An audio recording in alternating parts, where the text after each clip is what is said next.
mu ngi noonu donc ñu yegg si li nga xamante ne moom mooy sunu rubrique jàngat ànd ci Hadj Daouda Mine Hadj ma lay nuyuwaat bu baax a baax. waaw maa ngi lay fayaat encore une fois Sara Cissé di nuyuwaat téléspectateur yu TFM di am yaakaar que ni lépp lu ñu fi wax dina jëriñ askan bi. tey li ñuy waxtaanee moom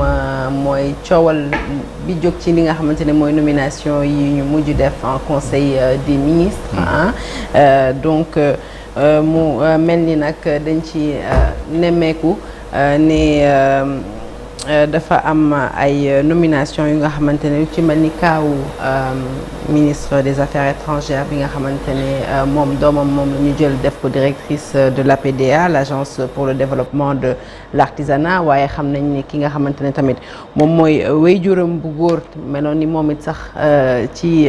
régime bu mujj bi ŋàññoon na li nga xamante ne mooy yenn doxalin ci wàllu népotisme mel ni moom it conseiller la ci li nga xamante ne moom mooy nguur bu bees bi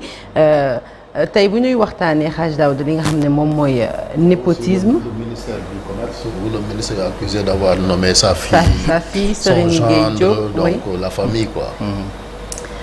Aujourd'hui donc li ñuy waxtaanee mooy li nga xam ne moom mooy népotisme. Donc première question, est-ce que d'abord am na ay du point de vue législatif de la loi est-ce que am na ay dispositions yuy aaye wala yuy permettre népotisme dans la loi sénégalaise. waaw jërëjëf soxna Sara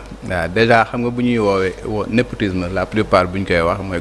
comme ni nga ko waxee nga nekk ci benn position de pouvoir nekk président de la République wala nga nekk ministre wala nga nekk directeur et que ngay jël ay faveur di ko jox des membres de ta famille wala ñu nga xamante ne say jegeñaale lañ sans considération compétence wala ñu nekk ñu nga xamante ne bon xooloo ndax am nañ xam-xam xooloo ndax am nañ mérite loolu la ñuy woowee lu ci bëri népotisme. Maintenant c'est un problème très complexe parce que comme ni nga ko waxee pour que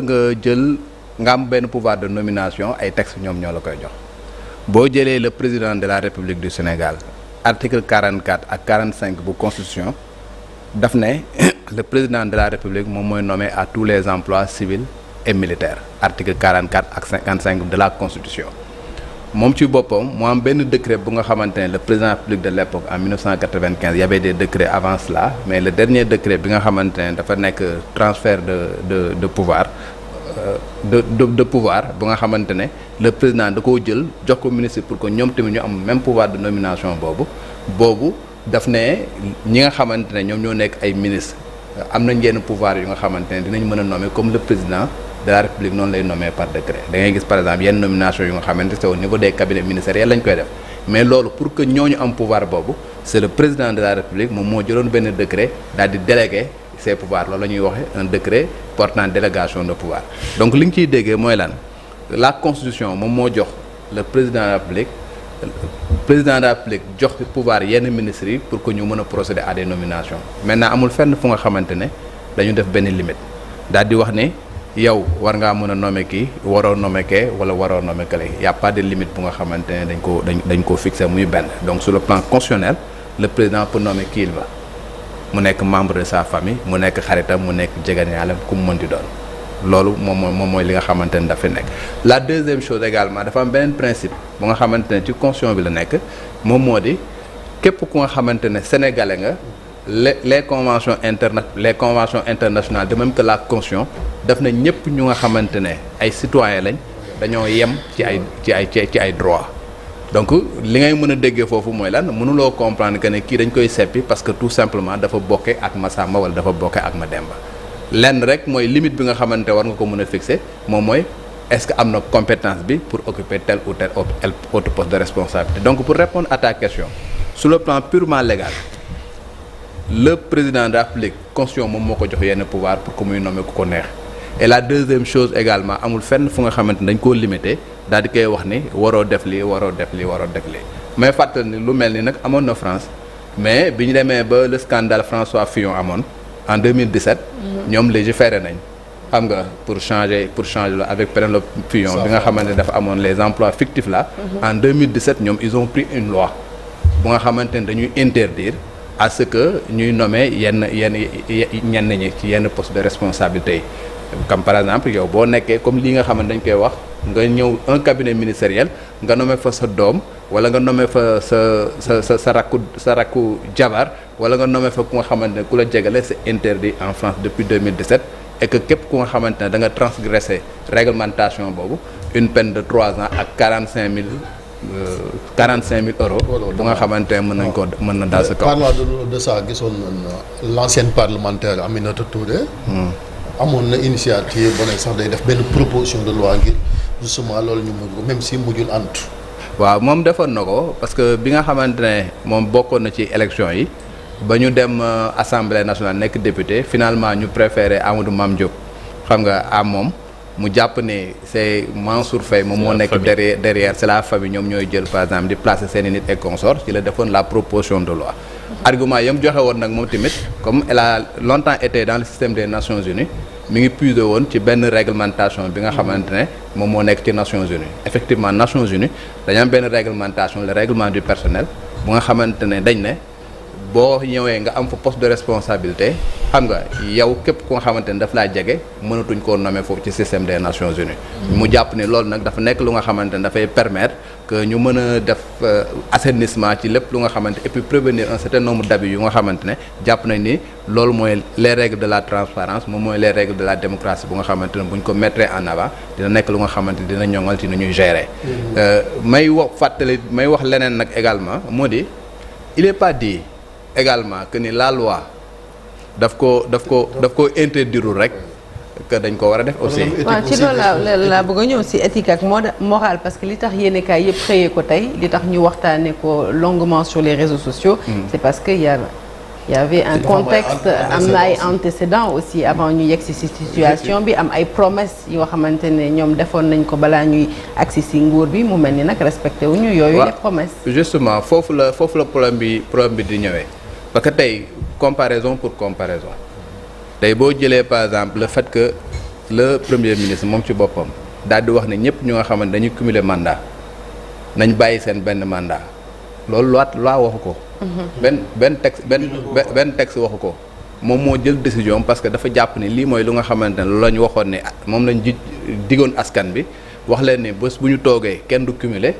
et par conséquent ñun toog nañ donc képp ku nga xamante ne maire nga woon bu ñu la nommé ministre da ngay bàyyi sa poste maire pour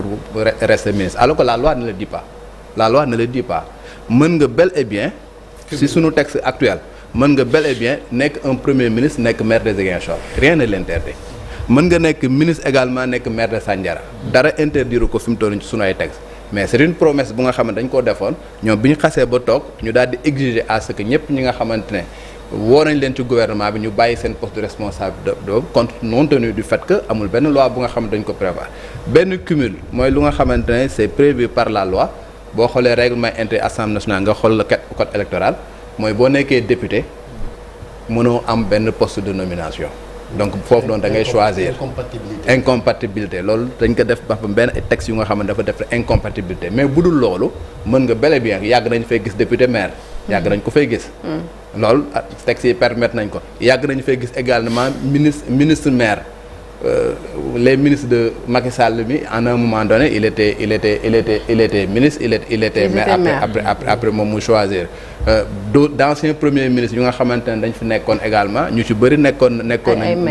nañ ay maire Idrissa Seck était maire de Thiès tey jii boo xoolee également député maire yu bëri amoon na fi donc loolu c'est quelque chose bu nga xamante qui est prévu par les textes et jusqu'à présent ba tey jii ma lay wax ni amul benn disposition bu nga xamante moom moo ko dindi mais comme ñoom ñoo ko promettroon le premier ministre daal di ñëw daal di exiger ñële pour que ñu defee ko ñoom ñu jëfe ko jàpp nañ ni noonu ñu defee foofu également mënoon nañu respecter seen promesse yi en ce qui concerne les nominations pour éviter un certain nombre de choses. Mais Daouda, le problème parce que je pense que ça date très longtemps on peut même parler d'un demi-siècle bi ñuy mbirum népotisme dafa yàgg nekk ci histoire politique Sénégal. Chérif mi ngi lim sànq Adrien Senghor Maguette Diouf aussi pareil nekkoon frère Abdou Diouf y a eu Karim Wade y a eu Sindiély Macky Sall et son beau-frère son frère mais c'est quoi le problème est-ce que système bi la ou bien ce sont les hommes politiques parce que ñi nga xamee ni ñoo doon xeex système bi comme ni nga ko doon waxee léegi ñoom aussi ils viennent au pouvoir et ils font la même chose sauf que ñoom soo leen waxee lan lañ koy justifier ni que ñii ñu fal ñii ils sont compétents. Comme si ñoom Maguette Diouf ñoom Karim Wade ñoom Sindiély Wade ils n'étaient pas compétents au Sénégal. mais xam nga moom foofu la ñuy wax c'est-à-dire bu fekkee da nga jël sur le plan purement légal encore une fois rien ne l'interdit mais fi ñuy waxee actuellement c'est sur le plan purement moral. dafa nekk lu nga xamante ne yow boo jëlee chaque fois ngay jël ñu nga xamante ne say jege ñaare lañu wala ñu nga xamante ne yéen a bokk même famille. di leen jël mettre leen ci la gestion des affaires publiques bu nga xamante ne pour askan bi yëpp ñoom ñoo ko bu dee une gestion familiale c'est une gestion familiale sa société la sa entreprise la affaire y a pas de souci tout le monde sait que c'est une entreprise familiale mais loo xamante ne askan bi yëpp ñun ñoo ko bokk boo demee ba nga xamante ne da ngay jël lu ci bëri ngay jël ay nominations ak des postes de responsabilité jël des membres de ta famille di ay say jegeñaale ay consorts dafay am lu nga xamante ne daf koy indi et puis day dem sax ba suul compétence ki nga xamante ne absolument quelle que soit la compétence de la personne bi nga xamante ne moom nga jël nga teg ko foofu les gens ne vont pas voir sa compétence les gens vont tout simplement voir que dafa nekk ko nga xamante ne dafa la jege ma jox l'exemple de Aliou Sall léegi la nit ñi di commencer di déglu lu muy wax léegi lañ commencé naan et pourtant il était compétent et pourtant xamoon na li muy def et pourtant nangam ak nangam mais durant tout le magistère de son frère les gens ne voyaient que Aliou Sall le frère de Macky Sall et tous les péchés d'Israël nañ ma baal ci li may wax dañ ko jëloon di ko teg ci kaw loolu moom mooy lu nga xamante ne au contraire li nga bëgg sax effet boomerang ngay am. Karim Wade il n'était pas incompétent il était très compétent. voilà parce que def na ses preuves à l'extérieur xam nga dem na ci ay yenn banques yu nga xamante ne il était un expert en ingénierie financière mais ba mu fa ñëwee fii. dès l'instant où le président de la République jël ñëw na yaa gën a compétent xaw ma de nafar nangam ak nangam sénégalais gis seen bopp. je dirais à ta mère que tu as bien travaillé que mon fils a bien travaillé il nangam ak nangam automatiquement les gens se sont dit que mais est-ce que moom rek moo fi nekk sénégalais. demoon ba nga xamante ñu naan moom moo nekkoon le ministre du ciel de la terre et du sous-sol affaire générale di jël ay sobriquets parce que tout simplement sénégalais yi ñoom seen bopp ñoom ñoo bëgg que ni nga wekk leen ci seen comportement. wekk leen ci ci mooy li ñuy wax reniement homme politique parce que Karim Wade tamit à l'époque opposition bi fi nekkoon dont Macky Sall. ñoo doon surfer sur ça parce que woolu nañ ko fi sax ci assemblée nationale moo tax Macky Sall ñu dàq ko mais Macky Sall quand il est venu au pouvoir il a fait pire que Ablaye Wade parce que moom rakk yi jarbaat yi sët yi ñëpp daanaka la famille boo tax ñu doon wax sax à l'époque dynastie Faye Sall. Pastef aussi la même chose. ñoom it bi ñu nekkee dans l'opposition ñoo doon critiquer Macky Sall justement sur cette dynastie Faye Sall donc pourquoi ils font moins que Macky Sall. mais c'est vrai que boo xoolee suñu président yëpp ku ci nekk en un moment donné am na ku jege ku nekk ci nguur gi depuis Senghor que mu nekk Abdou Diouf que mu nekk Abdoulaye Wade mais depuis Abdoulaye Wade la commencé exacerbé wu parce que du temps de Senghor gisoon ngeen fi ay Basile Senghor amoon na fi du temps de Abdoulaye Wade Abdou Diouf gisoon nañ fi ay Maguette Diouf ñu nga xamante ne ay ministre la ñu woon du temps de Macky Sall de Abdoulaye Wade également ci la ñoom Karim Wade ñoom Sindiély Wade ñii xam nga nekkoon ni nga xamante amoon nañ ay postes de responsable foofu la commencé di exacerbé wu mais li ci gënoon indi problème bi mooy bañ jëlee annonce yi ñu jox ko Karim Wade buy voyager il voyageait en jet privé pratiquement il avait un cabinet parallèle xam nga contraire au festival bi ñu jox ko Sindiély festival ñu jox ko Sindiély et puis toftal ko Ablaye Baldé pour au moins éviter yenn susceptibilités et consorts foofu la problème yi commencé quand le président Macky Sall est venu moom nag c'était plus exacerbé parce que en dehors de sa famille il y avait également sa belle famille ba ñu en un moment donné ñu doon wax ni la dynastie Faye Sall loolu nag nekkoon na lu nga xamante ne ñi toog tey dañ ko daan ŋàññ ñëw ne lii nekk na lu nga xamante ne warul am et que ñoom bés bu ñu toogee également dañuy def lu ñuy woowee changement systémique le mot là foofu la ñëw le changement systémique dañuy changer système bi ba nga xamante ne li fi amoon dootu fi amati donc nag bu ñu demee ba nga xamante ne ñoom toog nañ ñu gis ne par exemple yooyu noonu nga xam ñi ngi ko doon ŋàññ am na yu nga xamante ñu ngi koy commencer di ko gis mais mënuñu lu dul attirer l'attention ku ci nekk ak appréciation bi nga xam ne moom nga am par rapport ak sujet boobu pour ñu départager les choses est-ce que également war ñu ko war a mën a waxtaanee ci pencum ndayu réew mu fësal loi même si ñi buñ jàppee nag compétence moom moo leen fa teg ñeneen ñi jàpp ne peut-être li ñu bokk ci seen i njaboot moom moo tax non man pour man comme dama laa wax léegi que ni boo jëlee France def nañ ko France ba 2017 loolu amul woon li am nii moom moo amoon France mais ba 2017 bi ñu gisee par exemple yu mel ni am ba après muy jur même ay emploi fictif wala ay affaires yu nga xamante ne bokkul woon ci lu nga xamante ne dafay rafetal la gestion des deniers publics mais ils ont légiféré daal di wax ne lii dootu fi amatee donc képp ku nga xamante ne yaa ngi nekk ci benn cabinet nekk fa njiit am na ñoo xamante mënoo leen nommer quelle que soit leur compétence mënoo leen nommer depuis 2017 nga jël par exemple système des Nations Unies parce que quand on parle de convention internationale le système des Nations Unies respecte la convention et fait respecter la convention boo jëlee le système des Nations Unies encore une fois ñoom seen bopp am na benn règlement bu nga xamante ne boo fa xasee yow di fa liggéey sa jabar mënatu fa liggéey sa doom mënatu fa liggéey sa keneen mënu fa liggéey pour éviter peut-être yenn népotisme wala pour éviter un certain nombre de choses on peut aller vers ça dem ba nga xamante ne dinañ légiférer ba nga xamante ne. wala peut-être ci poste stratégique en fait. waaw mais tu sais ñoom lii ñu diggee woon gis nga lii ñu diggee woon suñ ko defoon ça allait régler le problème. appel à candidature bi. non mais man ci li ma bëggoon ñëw mooy ne déjà on ne rend pas service, je suis tout à fait d'accord, à la personne qu'on nomme. Quand je prends l'exemple aujourd'hui d'une dame comme Sophie Zingassi, elle est quand même très connue dans le monde culturel, elle est designer, elle a créé une école et tout. Aujourd'hui nomination bi ça donne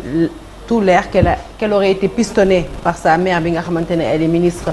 des Affaires étrangères. Mais li ma gën a jaaxal Daouda et c'est sur ça que je veux que tu répondes en fait, c'est que fàtte xaju fi. C'est-à-dire que la campagne électorale bi mu fi jàllee yàggul, toutes ces promesses elles sont encore fraîches dans la mémoire des Sénégalais te ñoom bi ñuy def nomination yi ils sont quand même au courant, je veux dire ils tâtent le pouls de la population, xam nañ ne am na yenn promesses yoo xamante ne defoon nañ ko buñ ci delluwaatee rek forcément dina jur coow. Donc pourquoi après avoir analysé toutes ces choses ils nomment quand même ils font quand même des nominations polémiques. waaw mais xam nga loolu moom. Qu'est-ce qui l'explique? Est-ce que c'est le système? Est-ce que c'est la réalité du pouvoir? Est-ce que c'est plutôt des calculs politiciens? Qu'est-ce qui explique ça? Parce que des Sénégalais qui ont des compétences, il y en a. Bon man loolu il me sera très difficile de répondre à cette question-là, peut-être ñoom ñoo xam na lañ xalaatee li tax ñu defee noonu, mais toujours est-il que comme ni nga ko waxee dafa nekk lu nga xamante ne loo ci doon ut tu risques d'avoir l'effet contraire. Parce que bu fekkoon da nga ci ne ok affaire compétence la et consort tey jii bu fekkoon comme ni ma ko waxee sànq bu ñu defoon ñu ne dañuy def appel à candidature dès le début nga def ko appel à candidature ku ci nekk que mu nekk man sénégalais ma nekk membre de la famille wala keneen ils auraient même pu régler ce problème comme ça. Man même bu ma nekkee membre de la famille ma am les compétences mu ñëw déposer comme tout le monde. Parce que dañ ko fi gis nañ fi ay concours yu bëri da ngay dem par exemple dans une administration tu vas avoir ñetti frères yu nga xamante ñoom ñoo bokk benn kër. Mais c'est parce que dañoo def un concours très select xam nga ñu choisir ña leen di choisir nekkul ka nga xamante mooy autorité de domination bi. Parce que dañu def benn concours ñoo daal di admis ñu dugg. Personne ne trouverait absolument rien à redire. Da ngay dugg par exemple magistrature tu vas trouver 3 personnes yu nga xamante ne ñoo bokk même famille. Da ngay dugg par exemple impôt domaine tu vas trouver 3 personnes yu nga xam ne ñoo bokk même famille parce que dañoo def concours comme tous les Sénégalais daal di dem ñu tàggat leen ñu jox leen ñu nommer leen ça ne pose aucun problème. Mais su fekkee ni yow da nga nekk koo xamante ne yow yaay jël rek nga jël par exemple la décision mën a nommer ku la neex à tout moment sans pour autant mu am une sélection rigoureuse et consort loolu mooy indi jiixi jaaxa yi. Mais bu fekkoon dañ ñëwoon par exemple li nga xamante ne dañ ko defoon comme promesse ñun léegi ñun dañuy def benn comité bu nga xamante ne pour sélectionner les meilleurs profils képp ku nga xamante ne sénégalais nga tu peux déposer parce que dañu war a pourvoir tel ou tel autre poste. Léegi le comité bi nga xam c'est un comité indépendant def sélection ba pare jël ñetti profil ñoo ne la ñett ñi kat nekk nañ ñu nga xamante ne ñoom lañ choisir comme étant les meilleurs candidats nga choisir sur la base de ces 3 là débat bii ñuy def nii du fi am. Mais lu ci bëri li koy waral mooy promesse de départ bi c'est une promesse bu nga xamante ne da nga koo bàyyi fële et puis nga doxale neneen lu nga xamante ne sénégalais yi duñ comprendre parce que bokkul ak la nga xamante moom nga daan wax. Jërëjëf Daouda Mine, une petite page de publicité avant ñuy dalal sunu invité du jour.